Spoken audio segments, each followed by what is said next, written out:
It's called the FCAT. Today we're going to begin taking the Florida Comprehensive Assessment Test. And it will soon be Fill in the proper bubble. one of the most feared You must show your work. and revered No other calculator may be used. of all the tests in Florida's public school history. No scratch paper may be used. Not only will the FCAT be a measure of how a school is performing, but it could also prevent a student from graduating. Do not write outside of the area provided. The incoming ninth grades for this coming year will have to receive a certain score on the FCAT in order to graduate from high school. But before you put too much pressure on your child, ask yourself this: could you pass the FCAT? We invited 9 adults, Captain Joe Worthman with the Fort Pierce Police Department, Gene Giarusso, a high school math teacher, Jeff Perlman, publisher of the Education Times, Look at the information.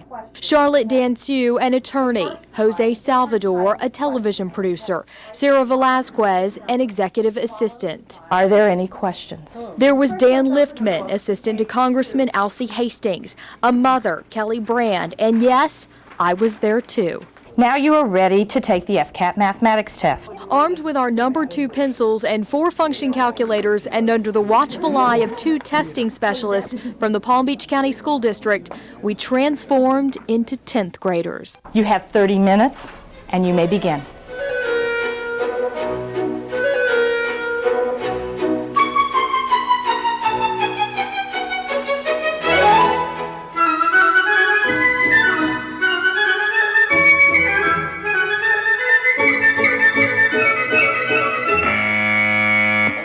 Close your test booklets and your answer documents. An hour and 10 minutes later, we had completed both sections, and overwhelmingly, our group had the toughest time in math. It's lucky for you, anybody who's watching, that I'm not building the bridges you're driving over every day. I thought the math was devastating. And our test results were proof of that. The testee didn't follow the directions here, no labels, The exact data points are the ones that are graphed, and that made a straight line. which led to a faulty prediction.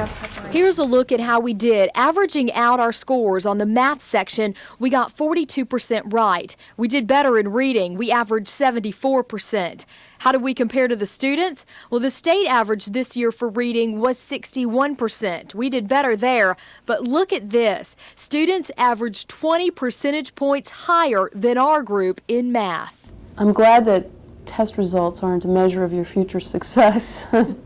Well, maybe they are. We promise not to release individual scores, but we will tell you the attorney got the highest score on the reading section, and the math teacher did the best in math.